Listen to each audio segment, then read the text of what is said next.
안녕하세요. 나라살림연구소 우지영입니다. 네, 정창수입니다. 네, 오래간만인 것 같아요. 요즘 많이 바쁘시죠?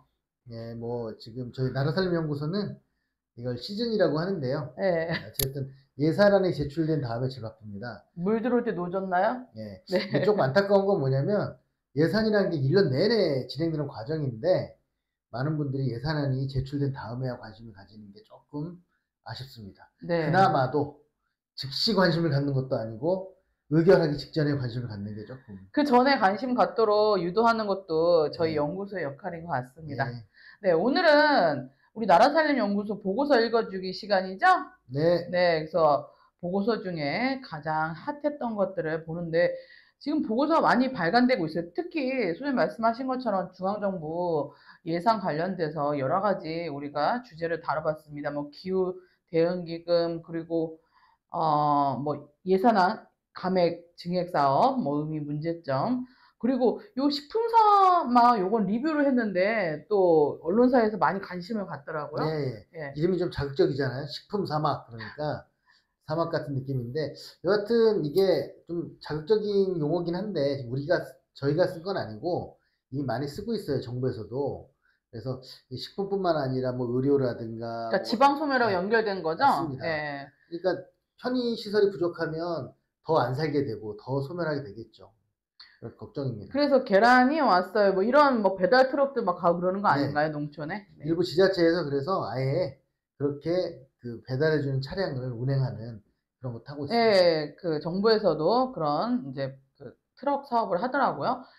네, 그 사행산업 예방 치유 사업 뭐 예산도 다뤘고 뭐 교부세법 시행령 개정안도 검토했고 건강보험 정부 지원 예산안도 분석을 했습니다. 이 중에서 제일 핫한 이 보고서 오늘 다뤄볼까요? 2024년도 국세 수입 재축에 따른 지자체 보통교부세 감소액 추정입니다. 네. 이게 저희가 9월 26일 날 이걸 제출을 했는데요. 이게 왜 9월 26일이냐 하면 이 작년에도 그렇고 올해도 그렇고 이 전반기에 세금 거친 걸 보고 이제 실제로 우리나라 저희 국세가 얼마 거치겠다라는 발표를 9월에 해요. 그래서 이제 그러다 보면 얼마가 더 거치거나 덜 거치거나 이게 나오는데 그 덜 거치잖아요. 지금 작년하고 올해. 그러다 보니 작년에는 더 많이 한 59조, 56조 정도 됐죠? 예, 예. 예, 세수 감소가. 작년하고 올해 합쳐 80조를 넘어서는 상황이 돼버렸습니다. 그래서 지금 이제 이게 우리나라 전체적으로도 걱정이 되지만 문제는 이 중에 19.24%를 지방에 주는 내국세 예, 19.24%를 일반 예, 지방자치단체에 보내고 20.79%를 교육청으로 예. 합치면 보내는데, 40%잖아요. 네네네. 이 40%를 지방에 주는데 그 규모는 지방에서는 거의 뭐 한 3분의 1에서 절반가량 되는 돈이에요. 그렇기 때문에 이 돈이 줄어들기만 하면 지역이 굉장히 재정에 타격이 오는 거죠. 네네. 그럼 보고서를 우리가 구체적으로 한번 좀 큰 화면으로 보도록 하겠습니다. 뭐 간단하게 설명하고 좀 지역별로 교부세 감소 추정액. 예, 네. 저희 연구소에서 좀 추정을 해봤죠. 그래서 조금은 이제 좀 달라질 거예요. 그래도 어느 정도 줄어든다는 거 너무 지자체에서 관심이 있으시니까 저희가 계산을 해봤습니다. 그래서 국세 제축에 따라서 이제 기재부 발표죠. 지자체가 내국세 19.24% 보통교부세인데 그래서 4.1조 원이 감소된다고 하네요. 예, 뭐 지금 20조가 넘게 줄어들기 때문에 이제 4.1조 원이 감소되는 거고요. 추정이긴 하지만 대체로 큰 차이는 없습니다. 그리고 저희 이거 보고서 내고 난 다음에 클릭 수가 2,500을 넘어간 이유는 지자체들이 관심이 엄청 많은 거죠. 우리는 얼마지? 하고 이제 그런 거기 때문에 그럼요. 예. 예, 제일 관심 있는 거죠. 솔직히 몇 천억, 몇백억이 감소가 되니까 그러면 지역별로 좀 볼게요. 그래서 부산시가 1,100억 원. 작년에도 많이 감소됐는데 또 다른 지역도 조금 말씀 주시죠. 예, 부산은 교부세 받는 규모가 크면 클수록 줄어드는 것도 많아질 거 아니에요. 부산이 1,100억이나 줄고요. 제주도는 전체 교부세 3%를 그냥 당연으로 받고 있는데도 이제 그 3%가 1,200억이나 되는 거라 보니까 크고요. 경상북도도 만만찮게 1,200억이나 됩니다. 네, 경북하고 대구하고 지금 막 통합 논의가 있던데, 네. 네, 대구하고 경구가 통합되면 교부세는 또 줄어드나요? 어떻게?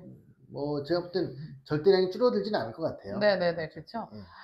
네. 그러면 우리가 표로 해서 한번 우리 기초단체까지 쭉 먼저 강역을 먼저 보고 예 기초단체까지 한번 검토하고 마무리를 짓겠습니다. 뭐 서울은 불교부 단체고 그죠? 뭐 네네. 불교부 단체가 또 경기도도 불교부 단체, 교부세를 안 받는 단체. 그렇죠. 네네. 그래서 부산은 말씀 주신 것처럼 1,100억 원, 그다음에 대구는 예. 900억, 예. 인천 600억, 광주 700억, 네. 그다음에 대전 700억 이렇게 쭉 되고요. 네. 예. 다 읽어 주세요. 예. 예. 다 관심 그리고 있으시니까. 울산 600억, 네. 세종 뭐 70억. 적죠. 예, 예. 세종 규모가 예예. 작으니까. 네네.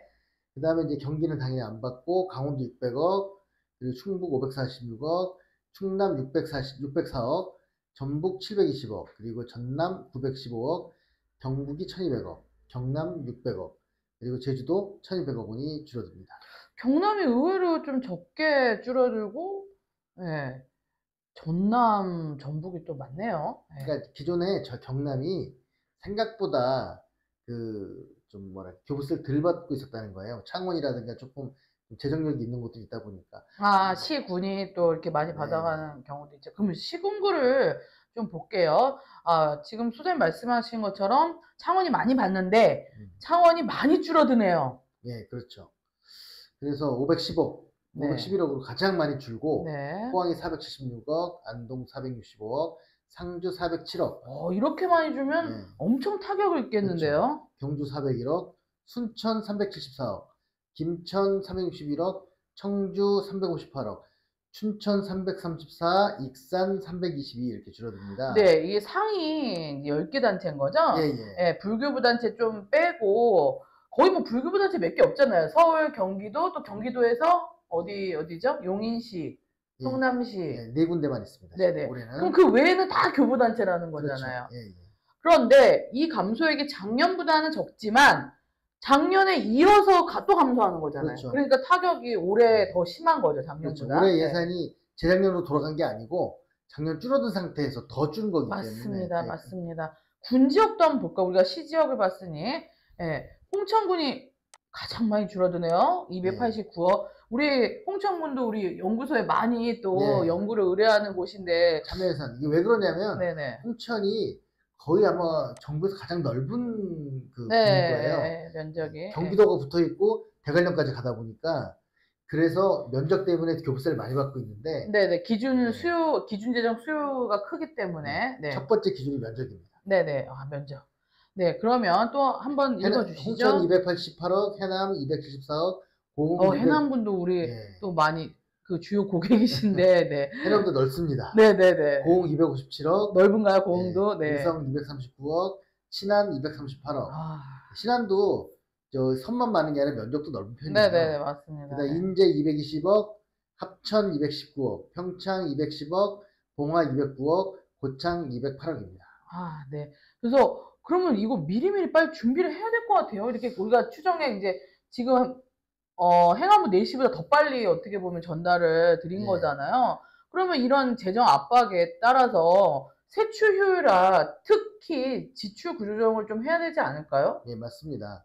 그러니까 지금 뭐 이제 지역에 뭐 잉여금도 있을 수 있고 또 집행 잘 안 되는 사업들도 있을 수 있는데 그런 것들을 좀 조정을 해서 꼭 필요한 사업들을 먼저 하기 위해서는 그런 사업들, 네네. 편성만 해놓고 못하는 사업들 이런 걸 조정을 해야 좀 타격이 없을 것 같아요. 그리고 기금도 지금 좀 재량 기금이 방만하게 운영되는 경우가 많잖아요. 예, 예. 기금도 좀 그 일반회계랑 중복되는 거는 일반회계로 전환을 그렇죠. 해서 조금 그 조정을 해야겠죠? 예, 아주 옛날에는 우리가 돈들이 없었기 때문에 기금을 만들어서 특정한 곳에 돈을 쓰는 게 있을 수가 있었는데 요즘은 일반 회계에서 대부분 사업들을 하기 때문에 맞습니다. 특히 그래서 복지기금 많잖아요, 네. 복지 예산은. 예. 중앙정부도 기금 좀 줄이라고 네네네. 계속 권고를 하고 있는데 네, 예산 편성 네. 기준에 계속적으로 5년이 되면 특별회계란 기금은 원칙적 일모를 제시했더라고요. 네. 네. 그래서 기금 일모를 좀 지키는 그리고 또 그걸 위해서 성과평가하고 맞습니다. 하는 그런 노력들을 할 필요가 있습니다. 그래서 뭐 체육진흥기금, 뭐 문해진흥기금, 뭐 노인복지기금, 아동복지기금 뭐 이런 것들 한번 뭐 무조건 뭐 저희가 폐지한다 이런 건 아니고 성과평가를 조금 적정하게 충실히 해서 네. 예, 좀 일몰될 거는 일몰돼야 될 것 같아요. 그래서 저희가 이제 세수가 교부세가 줄어드니까 재정이 힘들고 그러면 기금도 그 정비를 하고 그다음에 지금 말씀 주신 것처럼 순세계 잉여금도 불용액 뭐 이월금 이제 불용액 이제 특히 예, 좀 줄이도록 노력하고 또 그 지출 구조정 매년 한 세출 예산의 한 5% 이상 해야 되나요? 지출 구조정을 어느 예, 정도 해야 뭐, 아니, 될까요? 그거는 뭐 딱 정할 수는 없지만, 대충 예, 그래도 어느 예, 매년 이제 과거 예산을 좀 예. 드러내야죠. 예. 5에서 10만 네, 원만 저도 해도 그렇게 좀 크게 혁신할 보는데 수 있을 거라고 봅니다. 네. 알겠습니다. 오늘은 세수 감소에 따른 교부세 감소, 또 지역별로 추정액을 우리 소장님하고 자세히 살펴봤습니다. 네. 계속적으로 연구소 보고서 관심 부탁드리고요. 중앙 예산 관련돼서도 계속적으로 시리즈로 나갈 예정입니다. 그렇죠? 네, 이제 열심히 하겠으니까요. 네. 좀 많이 봐주십시오.